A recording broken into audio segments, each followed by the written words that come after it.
nirasya sarva sandeham akikritya sudarshanam prakashita rahasyam tam bhajami gurumishwaram.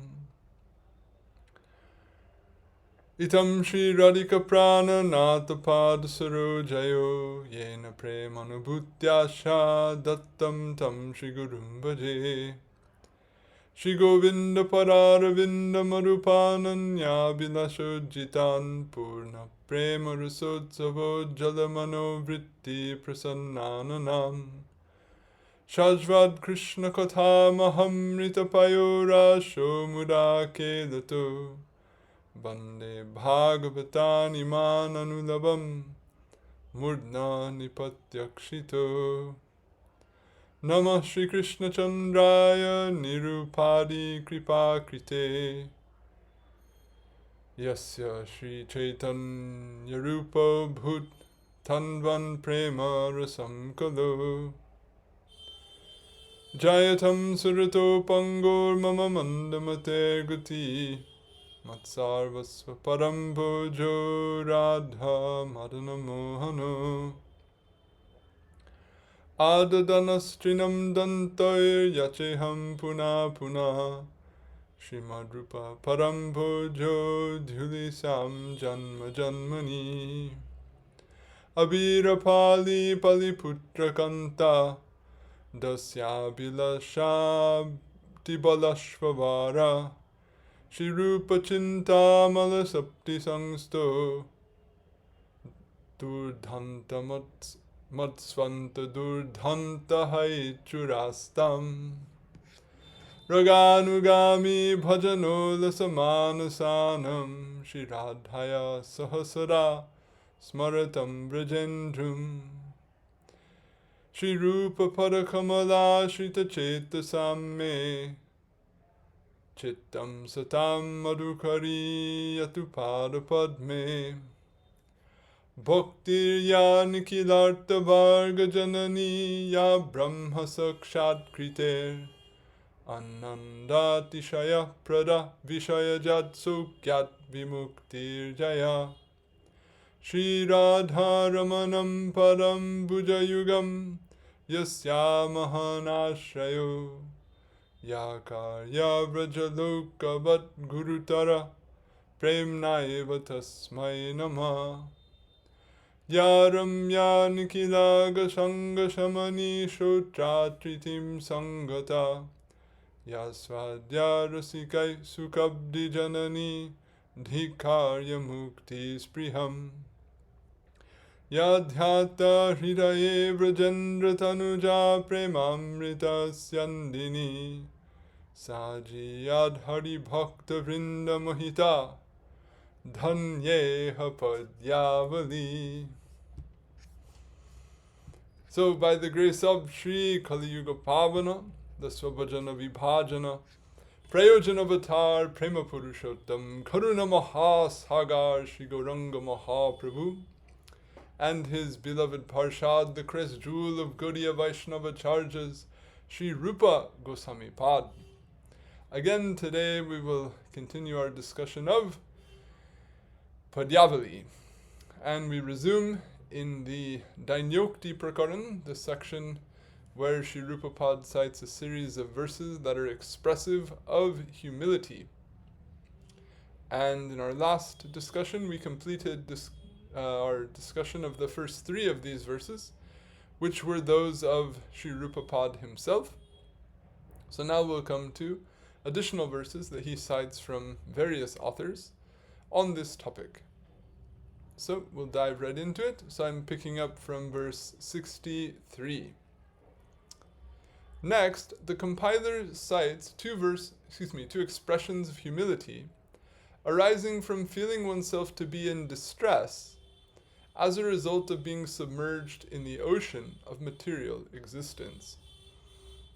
And as we discussed at some length in regard to the previous verses, in any of these cases where bhaktas are expressing dismay or dissatisfaction or distress and attributing the cause of that distress to the threefold miseries of samsara and what have you, then the implied sense is that they are troubled by obstacles to bhakti, and their aim is absorption in bhakti, not merely that they wish to have their discomfort dispelled for any independent interest or any independent sense of satisfaction apart from Bhagavan's satisfaction and their cherished desire to be ever engaged in bhakti to Bhagavan such that he shall be satisfied.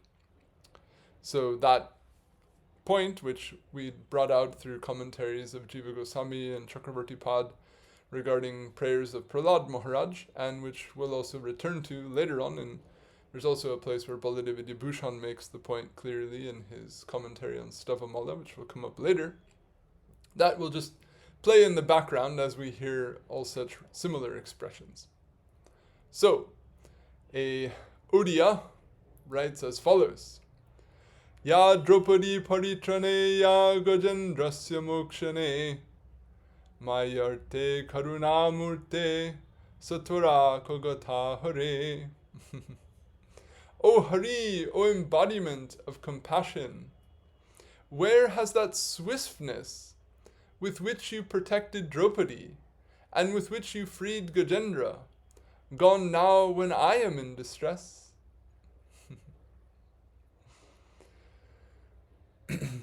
So, the swiftness with which Bhagavan freed Gajendra was described earlier in verse 50 here in Padyavali, in that lovely verse wherein obeisance is made specifically to Bhagavan's swiftness in ignoring his sandals and not bothering to saddle Garuda and immediately dashing down to save Gajendra. We heard about that in verse 50. And the mention of Bhagavan's protection of Draupadi can be considered to refer to his protection of her in Dvaityavan, as was discussed earlier in verse 51 here in Padyavali, but more likely refers primarily to his protecting her from being disrobed in the assembly of the Kurus, as is described in Mahabharata. So this primary event of what's called the Sabha Parva, or the assembly section of the Mahabharata, which is a very famous section of the Mahabharata, and which is considered in one sense, the cornerstone of how the whole war of Kurukshetra and everything comes about. This event of Draupadi or Dushashan attempting to disrobe Draupadi on the order of Duryodhana after Yudhisthira lost himself and her and his brothers and his kingdom and all else in a dice match. Then that she prayed to Krishna and that Krishna protected her at that time is considered a classic example of how Bhagavan is there to protect his bhakta, to protect Sharanagatas. So I have here the passage from the Mahabharata in which this is described. And just as a footnote, I'll add that there are numerous recensions of the Mahabharata, and interestingly, this exact section is one area where there is very significant difference in the readings found in the different recensions. So I've given the version of the Mahabharata here that's commented on by he whom I believe is the most well-known commentator on the Mahabharata, named Nilakanta Shuri, who wrote a commentary, Sanskrit commentary on the Mahabharata called the Bharat Bhav Deepika, I believe. So the way he's given the Mool text is how I've given it here, but there are other editions, some which have more verses, some which have less. I'm not attempting here to say this is the one and only definitive edition of the way the Mahabharata can read, but it seems to be a fair one that contains most of what may be found out there, and at least clearly conveys a sense of Draupadi praying and of Krishna responding to her prayer. So this is as follows. I'll just read the translation. Hari was thought of by Draupadi as her cloth was being pulled off her body by Dushasana on the order of Duryodhana. O Govinda, O resident of Dwaraka, O Krishna, O beloved of the gopis, do you not know that I am being humiliated by the Kauravas? O Keshava, O Lord of Lakshmi, O Lord of Braja, O destroyer of distress, save I who am drowning in the ocean of the Kauravas. O Janardana, O Krishna, O supreme yogi.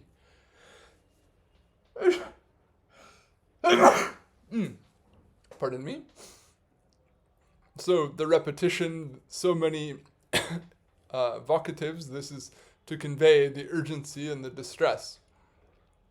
O Krishna, O supreme yogi, O soul of the world, O origin of the world, please protect I who have taken shelter in you, and am coming undone in the midst of the Kurus, O Govinda.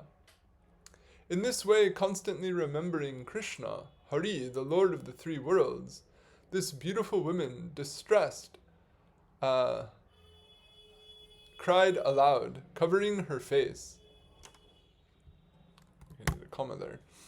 O king, hearing the words of Yagyaseni, that is Draupadi, Krishna became absorbed. Leaving his couch and seat, the compassionate one compassionately came there, on foot.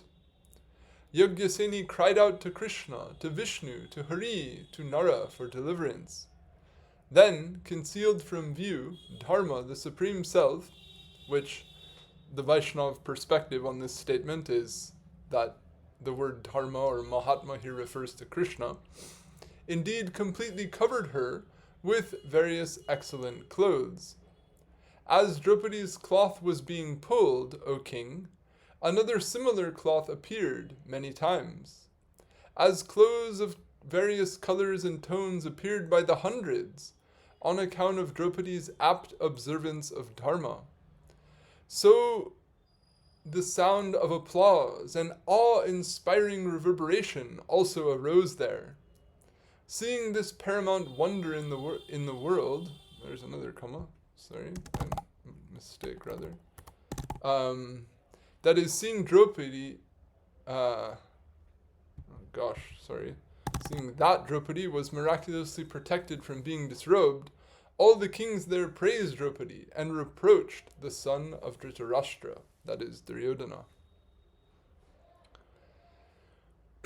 So I've left this, more or less straight on. There are some debates, so to speak, about the recensions of this passage, and there are some, and what in a so-called critical edition of the Mahabharata, in which the sentences in which she directly prays to Krishna and the mention of Krishna coming there on foot are not in the text, and it's interpreted that rather simply, quote-unquote, Dharma protected her, and that as a result of Dharma this took place in a more cryptic or abstract way.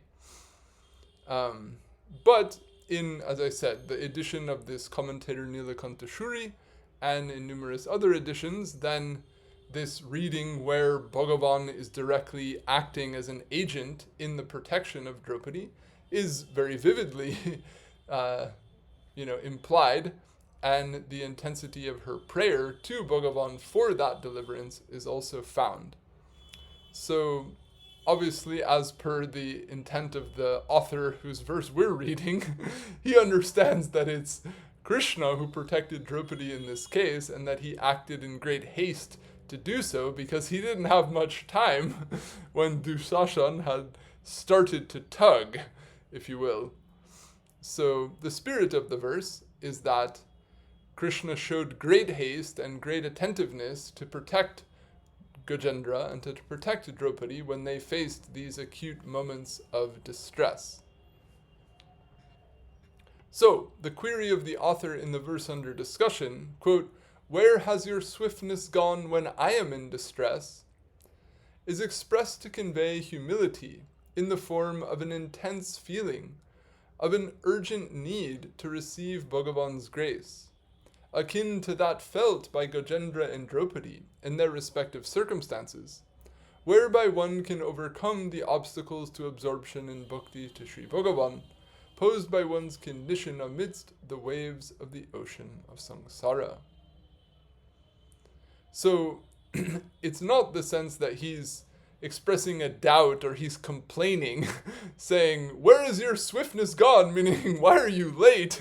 It's not that he's putting a fault on Bhagavan in this case, but rather he's just saying that I'm in a state of urgent need. Where is the swiftness? Where is the quick arrival that I'm hoping for? In other words, he's trying to convey the intensity of his feeling of necessity.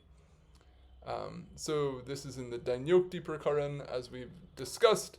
Dainya implies a sense of lowliness in oneself and a sense of distress or a sense of heartache as a result of one's condition. So this sense of urgency here is expressed to highlight that or to emphasize that feeling on the part of the bhakta when this spirit of dainya is prominent in the mind. So, as Gajendra prayed fervently, as he's fearing at any moment he may be devoured by this crocodile, as Draupadi felt this intense urgency as she faced the attack of Dushasana, so this bhakta has come to a state of clarity of mind and intensity of longing, such that they feel their existential condition in samsara to be, in need of such, or themselves to be in such need of grace and the support of Bhagavan, in want or out of their longing to serve Bhagavan and out of their longing to reach the successfulness of their existence, if you will, then they, this feeling of humility, this want in urgency arises. So in that sense, the verse is expressed. So now we come to the next one. Dīna-bandhur iti nāma te smaran, Yādavendra patito'ham utsahe, bhakta-vatsalatayā tvayi śrute, māmakaṁ hṛdayam kampate. Remembering your name, friend of the lowly, Dīna-bandhu. O Yādavendra, I who am fallen become enthused. When I hear of your being affectionate to bhaktas, however, my heart immediately trembles. I'll read this one more time. This one is a bit of a fine point, or it's a expressing an attitude and a distinction that isn't always made, but can be made and is worthy of reflection, let's say. So he says, remembering your name, friend of the lowly, Dīna-bandhu. O Yādavendra, I who am fallen become enthused. When I hear of your being affectionate to bhaktas, however, my heart immediately trembles. Yādavendra is a name of Sri Krishna that means prince, or alternately the best of the descendants of Yadu, and alludes to Sri Krishna's celebrated mastery in protecting the Yadu clan and all others who depend upon him. The author feels enthused to hear Sri Krishna's name, friend of the lowly, Dīna-bandhu, because he feels himself to be fallen, that is, in a state of lowliness, humility, as a result of having committed all sorts of offenses, and yet can still cherish the hope, your grace shall come upon me, because Sri Krishna is the friend of the lowly, that is, the unconditional supporter and well-wisher of those who are in a state of abject need. So when a bhakta feels themselves to be fallen, feels themselves to have committed aparad, then, or is capable of recognizing the aparad that's ingrained in the way their psyche functions, then they can feel themselves to be in a very lowly position. So they may think, I'm not a bhakta, I'm not truly following the path of bhakti, I'm a fallen person. So I cannot expect the grace that Bhagavan gives his bhaktas. I'm not a bhakta. I'm a fallen person. I'm a lowly person. But that Krishna not only is gracious to bhaktas, but he's also even gracious to fallen people. that gives me hope. That gives me enthusiasm. That gives me a sense that, yes, I have some prospect by virtue of Bhagavan's graciousness, by virtue of his quality of being a bandhu, quality of being a supporter, a well-wisher of persons in my own condition. So, in this sense, here the dainya is akin to the way Rupa Goswami defines dainya as a sanchari bhav in the Bhakti Rasamrita Sindhu, saying, quote, pridelessness, or as Jiva Goswami renders it, thinking oneself to be very low, because of sadness, fear, offense, or otherwise, such as embarrassment, is called humility. Herein, pleasing speech, feebleness or weakness of heart, dirtiness, meaning lack of regard for one's body, uncleanliness, brooding, meaning worrying in all sorts of ways, stiffening of the limbs, and so forth occur. So, when one feels oneself to have done wrong, then these are the symptoms of that. One neglects to look after oneself, one becomes very worried, one feels a weakness within one's heart, etc. So a bhakta who has this type of feeling of humility as a result of having committed offense or carrying the sense that there's a tendency within them to commit offense, they will thus feel themselves to be lowly, or to think of themselves as very low. Here what Jiva Goswami renders it as ati nikrishta manana atmani. So a sense or a notion in relation to themselves of being in a very low position. Or so when they feel that way, and then they're reminded that Bhagavan is gracious, that Bhagavan is supportive of persons in that condition that they feel themselves to be in, then they feel, yes, I have a chance. So on the contrary, the author feels his heart tremble, meaning he feels apprehensive, on the contrary, when he hears of Bhagavan's being affectionate specifically to bhaktas, because he does not feel himself to be a bhakta, and thus worries Bhagavan's grace shall not come upon me. The implication, as explained by Sri Bhakti Rakhak Sridhardev Goswami Maharaj in his Prapunajivanamrita, is that a bhakta of Bhagavan internally has a natural sense of being lowly, and not rather the sense of oneself being a genuine bhakta. Since a bhakta under the pull of their aspiration for bhakti keenly perceives the shortcomings in their own efforts to engage in bhakti, such that they do not feel that they ever truly or aptly attain or express bhakti for Bhagavan.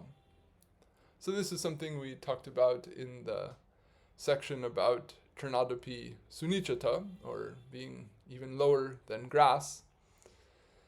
So when a bhakta has that quality, when they perceive the shortcomings within themselves by virtue of the depth of their own ideal and their clear ability to finally scrutinize their attempts of living up to that ideal, then they feel always a sense of lack or a sense of imperfection in themselves, a sense of unsuccessfulness, which Sanatan Pad explained was a cause of the feeling or the state known as humility.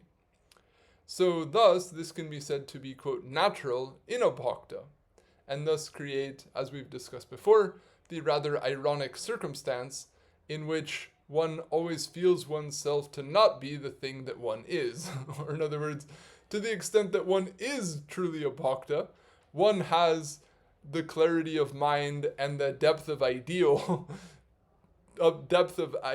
such that they never feel that they can live up to that ideal because they're so eager and keenly able to analyze their attempts at doing so, such that they never feel that they ever do, and even in doing so, are themselves actually doing that. Or in other words, what's more beautiful than even a highly qualified bhakta nevertheless feeling that they're still on the cusp and haven't yet ever reached the goal, that eternal pursuit of more or further or longing is one of the great ornaments that makes the bhakta so endearing to Bhagavan. So in that very feeling of lacking bhakti shines the beauty of their bhakti in the perception of Bhagavan or in the perception of others. So when a bhakta has thus this natural sense of being lowly or of being not actually genuinely a bhakta, then if they're reminded of this idea that Bhagavan gives grace to bhaktas, then they might have, or in some sense they can also feel, well, I'm not actually a bhakta. That means I can't expect to receive that affection, I can't expect to receive that guardianship that Bhagavan shows to those of that category, because I'm not in that category. So this is the perspective that this author is writing from, that Bhagavan, in other words, he's writing from a perspective of seeing a distinction in this case between the affection he shows to bhaktas and the graciousness or the support and the well-wishing that he extends to fallen persons. So those two things are not always the same, and we can also make the case that they're also integrated, such as in the case of the Lila of Putana.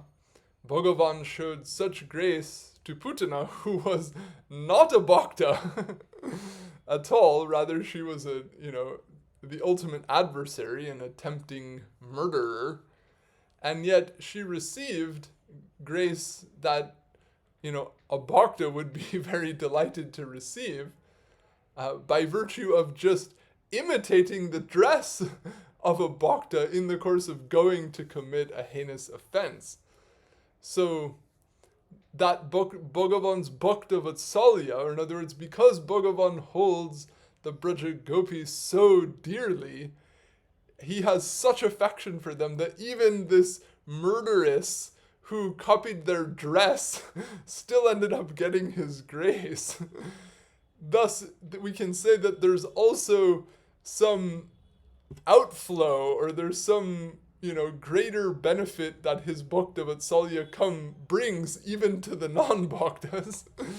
That's another perspective, so to speak, that if he's so affectionate to his bhaktas, then even someone who fails to be a bhakta but at least tries, but at least engages in some kind of bhakti abhas, then in one sense one would think that those notions of Bhagavan's having great vatsalatayā for his bhaktas would be endearing and encouraging and a sense of support for a bhakta, and indeed they are. But from the perspective of this author, he is writing from a nuanced notion of those two things being distinct, which, my personal opinion, it has its place, and the expression that he's bringing out here is definitely in the spirit of the prakaran and vividly evokes a clear sense of humility, in that sense of the humility of not feeling oneself to be a bhakta, which is a vivid insight and an important illumination of the psychology of a genuine bhakta. So the verses, cited by our crest jewel of Acharya Sri Rupapad, and thus is undoubtedly in good taste.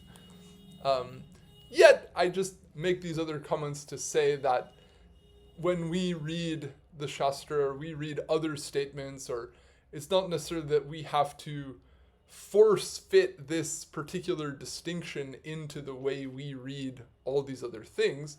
There can be another perspective on it, whereby even persons like myself who do feel themselves to not be a bhakta and to be a poor imitator of a bhakta who makes many offenses, that still we can find the descriptions of Bhagavan's bhakta-vatsalatayā heartening and not necessarily only a cause of apprehension.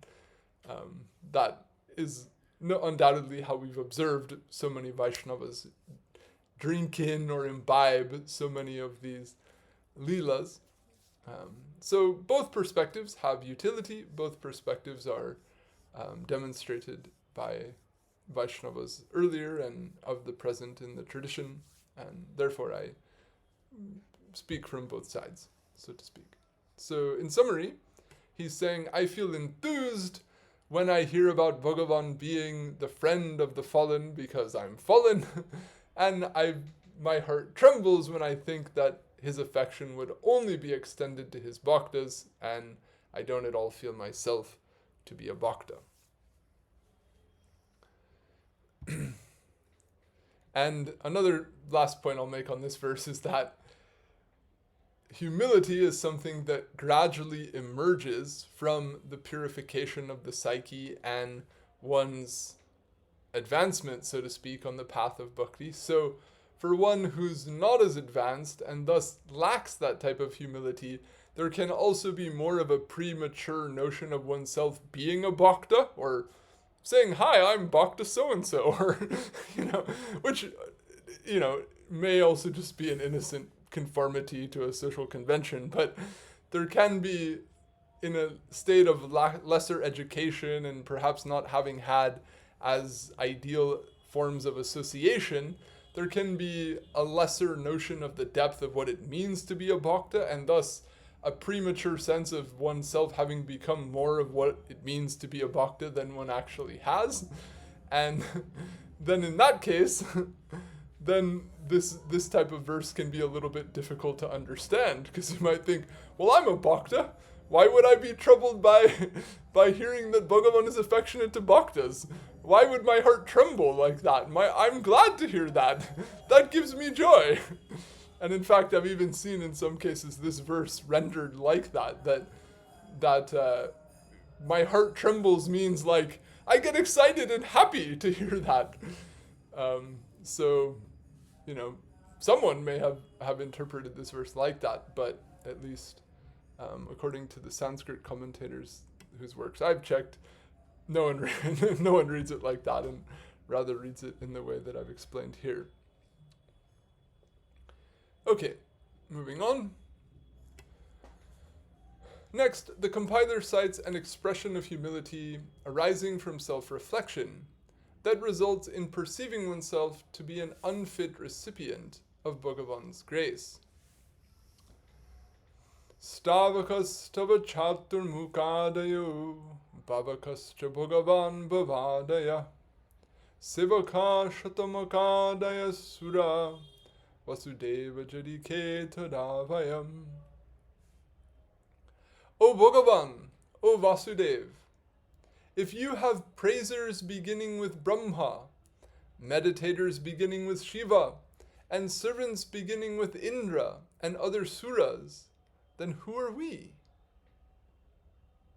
O Bhagavan, O Vasudev, if you have praisers beginning with Brahma, meditators beginning with Shiva, and servants beginning with Indra and other suras, then who are we?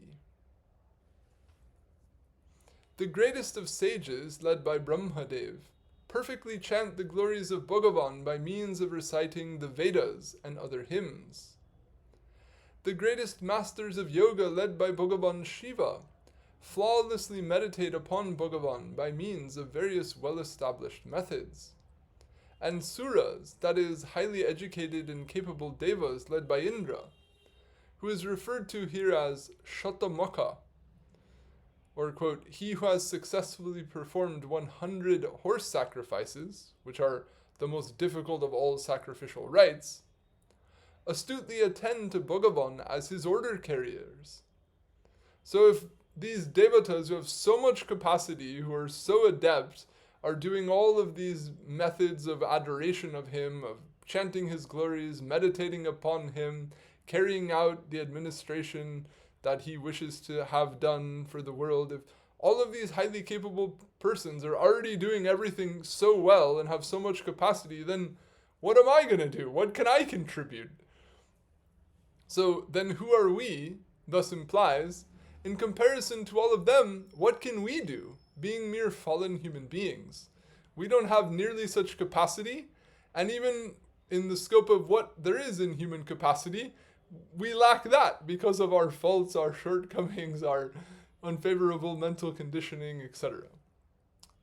by drawing attention to the disparity between the great capacity of the devatas and meager capacity of human beings, the verse expresses the humility of feeling oneself to be insignificant and incapable of aptly serving Sri Bhagavan.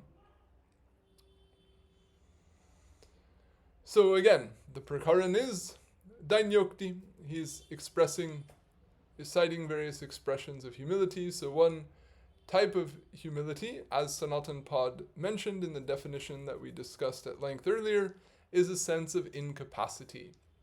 So here, this person is, by comparing himself to such great, highly capable servants, or what Rupa Goswami calls, I forget the term, but adikrita.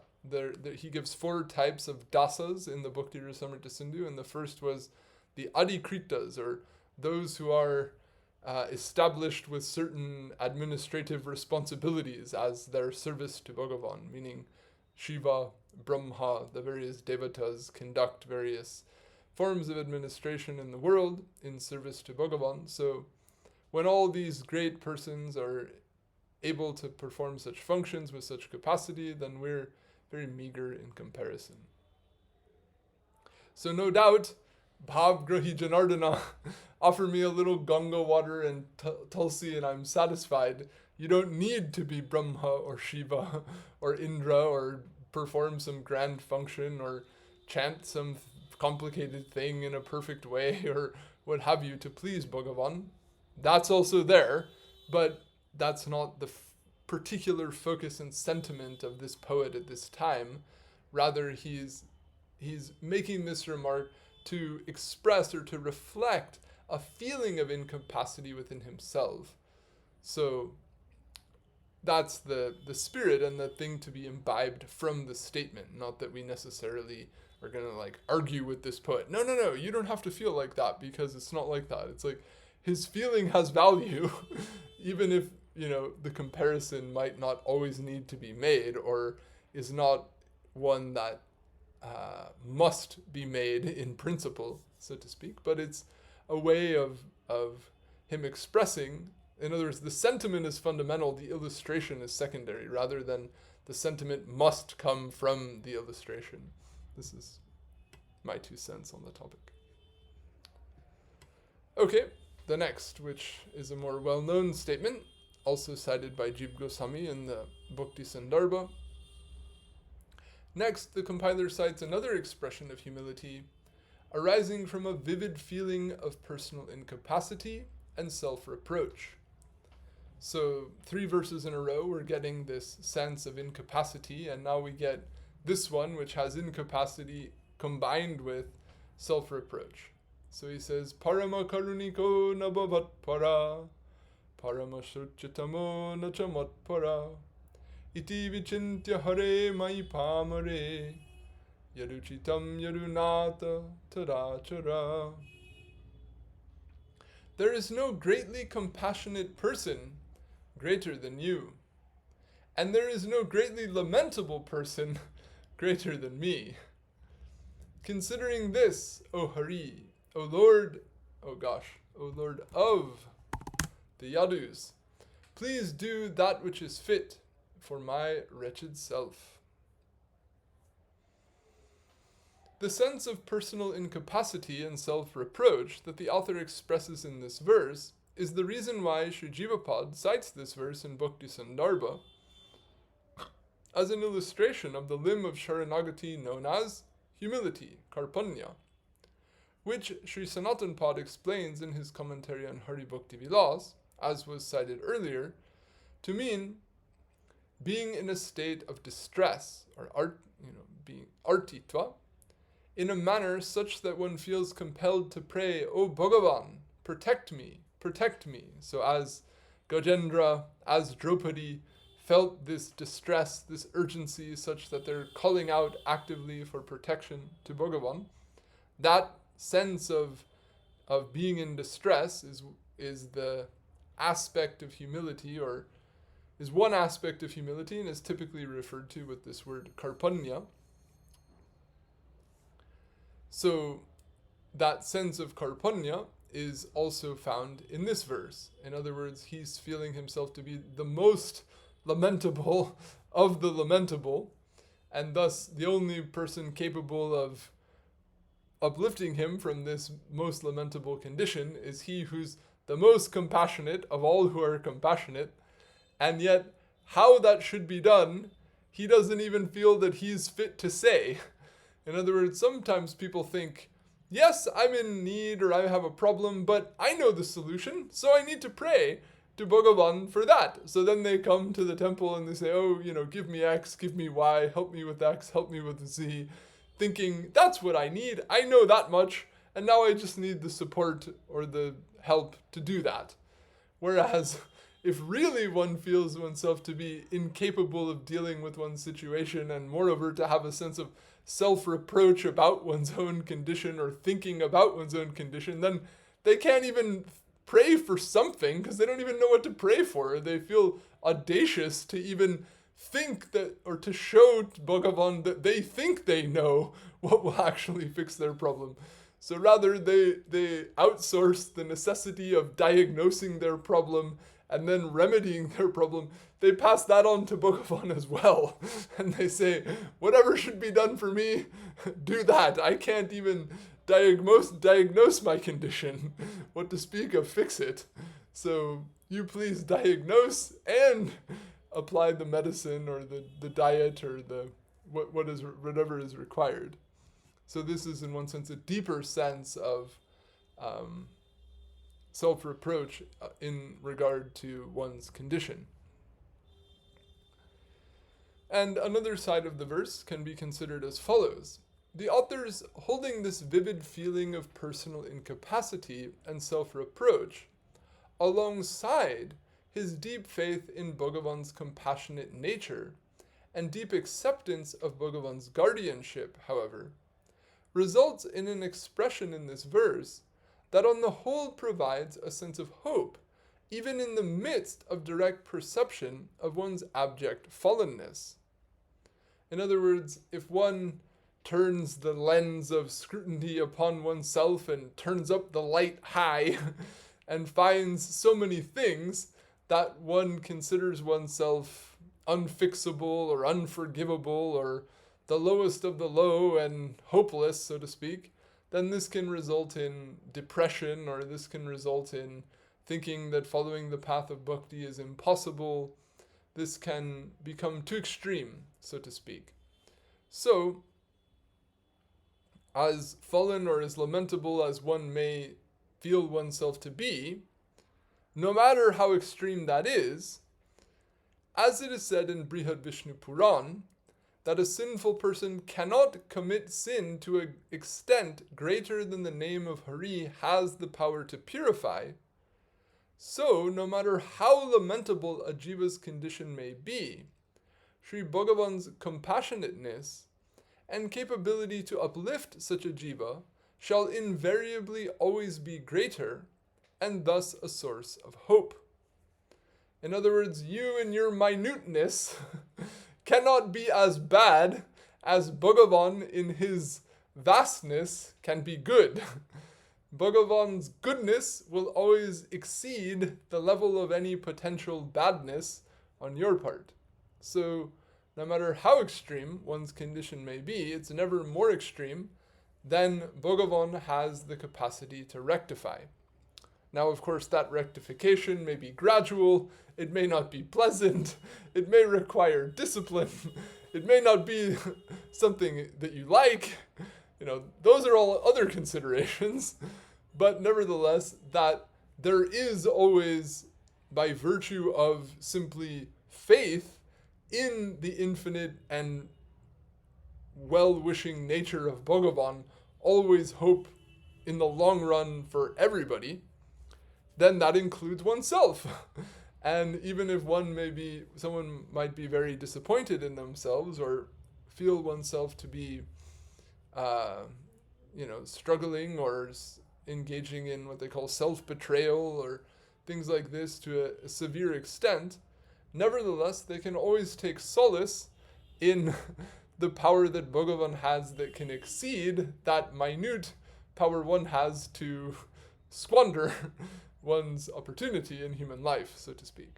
So in that way, this verse, although it touches on a deep sense of personal incapacity and self-reproach, also provides a source of hope, a source of shelteredness for a faithful bhakta.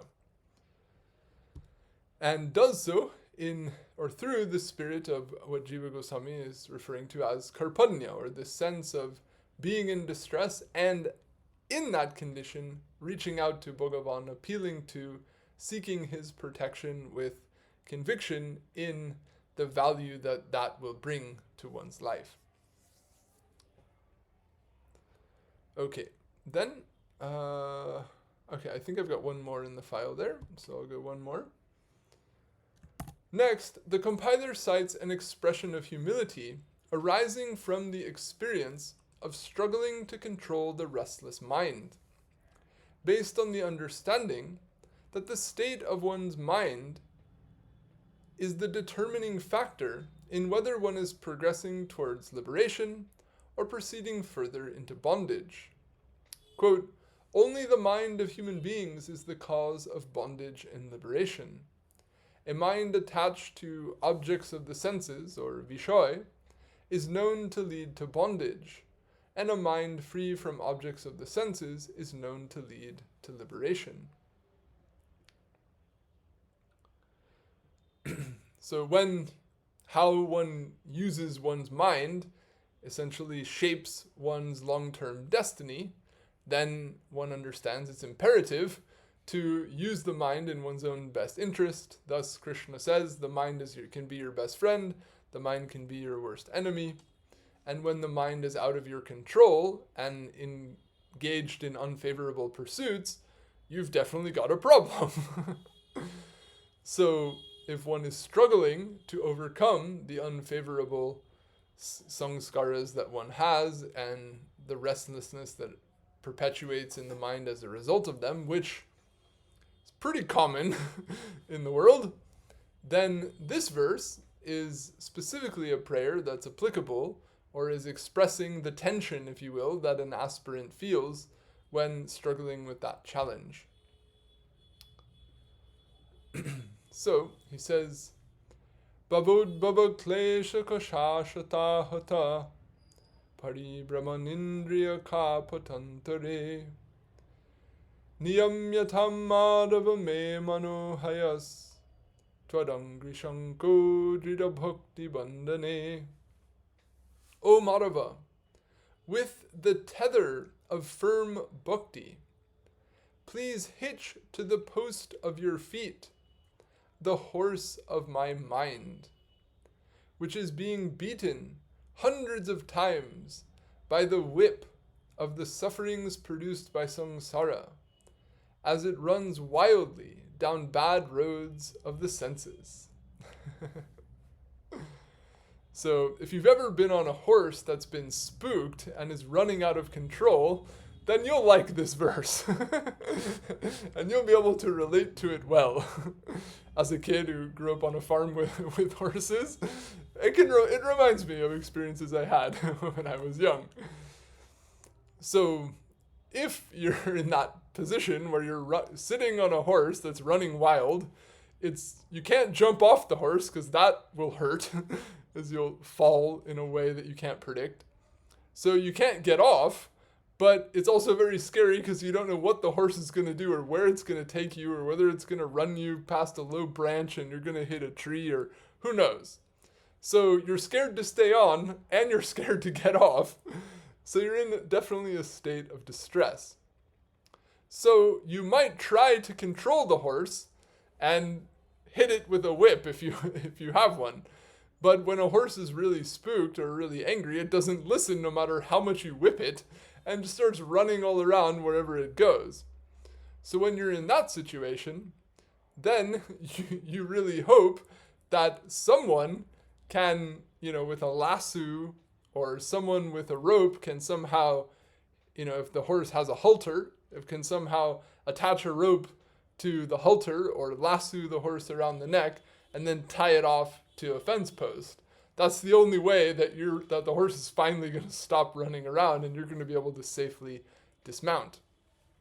So this poet is alluding to that type of circumstance. So he's comparing the jivatma to a person on this horse, and how all this mind is running around on all these dirt bumpy roads in such a way that it's undergoing a lot of difficulty. In other words, it's perceiving all these rajasic, tamasic elements which are producing constant stress, tension, anger, depression, etc. All these painful things inside the mind, or the horse is undergoing all these troubles as a result of running down these roads and being hit by this whip. So when the horse is going on like this, then to finally tie the horse off, then finally the horse can stop running. There's no need to whip it anymore. It becomes free from all that stress that it was undergoing. And you, the person who was riding it, now, have safety, peace, etc. So what is the thing that can actually cause the mind to stop running around like an untamed horse? Bhakti. Bhakti can absorb the mind such that it can become steady, one-pointed, and peaceful. So thus bhakti is compared to the tether, or to the strong rope that's used to tie the horse to something. So what is that object that can hold the horse? It has to be a strong, firm object. So that object is Bhagavan's lotus feet. Bhagavan's lotus feet, when the mind is tied to that by bhakti, then the mind will become peaceful. It will remain there near those feet and won't run about. So this is the analogy, and well, maybe I'll save the explanation for later, because otherwise we'll go over time. So this is a very nice verse, so let's return to this verse at the beginning of the next reading. So I'll conclude here for today. If anyone has any comments, questions, corrections, or other feedback, please feel free to share.